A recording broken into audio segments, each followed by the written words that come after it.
वालेकुम प्यारे बच्चों। आज हम सीखेंगे पे को पढ़ना और इसको लिखना। पे से पंखा, पे से पत्ता। तो चलें अब हम पे को लिखना सीखते हैं।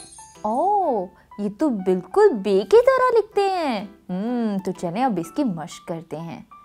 सबसे पहले हम इसके ऊपर वाले नुक्ते पे अपनी पेंसिल रखेंगे और तमाम नुकात को आपस में मिला देंगे।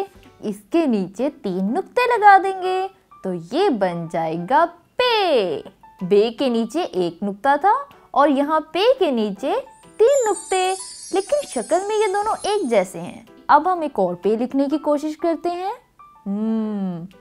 सबसे ऊपर वाले नुक्ते पे अपनी पेंसिल रखी और इसको आखिरी नुक्ते से मिला दिया और इसके नीचे 3 नुक्ते लगा दिए तो ये बन गया पे।